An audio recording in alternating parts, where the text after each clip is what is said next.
আসসালামু আলাইকুম দেশ ও প্রবাসী ভাইরা যে যেখান থেকে আমার এই ভিডিওটা দেখতেছেন তাদের অভিনন্দন শুভেচ্ছা। চ্যানেলটা সাবস্ক্রাইব না করলে সাবস্ক্রাইব করে রাখবেন আর নিত্য নতুন ভিডিও পাওয়ার জন্য বেল বাজিয়ে রাখবেন। তো চলুন সুন্দরী আপু কিসের জন্য প্রতিবেদন সামনে আসছে তার আজকে জীবনের কাহিনী তুলে ধরবো প্রতিবেদনের মাধ্যমে। তো চলুন কথা বলে আসি, বেশি কথা না বাড়িয়ে আপনাদের মূল্যবান সময় নষ্ট না করে কথা বলে আসি।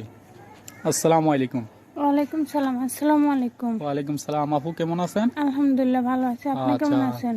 আলহামদুলিল্লাহ ভালো আছি। তো সর্বপ্রথম আপনার নামটা জানবো। নাম রীতা। আচ্ছা রীতা আপু, আপনার দেশের বাড়ি কোথায়? দেশের বাড়ি নোয়াখালী। আচ্ছা নোয়াখালী কোথায়? নোয়াখালী লক্ষ্মীপুর। আচ্ছা, তো আপনার পরিবারে কে কে আছে বর্তমান অবস্থা? পরিবারে আমার মা আছে, ছোট্ট একটা বাচ্চা আছে ভাই। আচ্ছা, তো আপনার পরিবারে এখন বর্তমান অবস্থা কি কাজ করেন আপনি?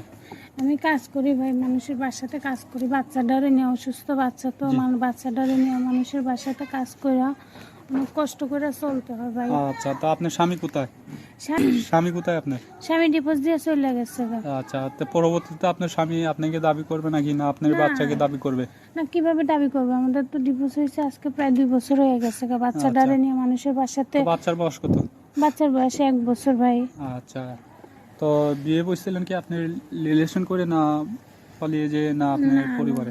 বিয়া বইছিলাম, খালা পছন্দ করে বিয়া দিছিল। এখন খালাটা মনে করেন যে অসুস্থ, বুড়া মানুষ তো, তাই মনে করেন যে বিয়া যখন দিছিল তখন ভালোই আসছিলাম, প্রায় 2-3 মাস ভালোই আসছিল। তারপর থেকে মারধর করতো, নেশা করতো, অত্যাচার করতো। তার জন্য বাচ্চাটারে নিয়ে এখন অনেক দূরে চলে আসছি। এখন চাইতেছেন আপনি একটা ভালো মনের মানুষের জন্য যে আমার বাচ্চার দায়িত্ব নিয়ে আমার পাশে থাকতে পারবে।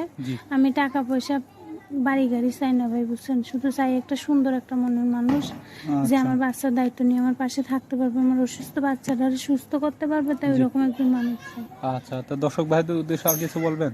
না ভাই, আর কিছু বলবো না। তো আচ্ছা, দর্শক ভাইরা শুনতেই পারলেন অসাধারণ জীবনের কাহিনী। আরো কিছু তথ্য জানা থাকলে ওনার মোবাইল নাম্বার স্ক্রিনে দেওয়া থাকবে, তথ্য জানতে পারবেন। তো চলুন, প্রেম ভালোবাসা সাহায্য সহযোগিতা বিয়ে শাদী আপনাদের একান্ত ব্যাপার। আসুন অন্য কোনো নামাজ পড়ার সুযোগ করে দিই, নিজেরাও নামাজ পড়ি। আসসালামু আলাইকুম।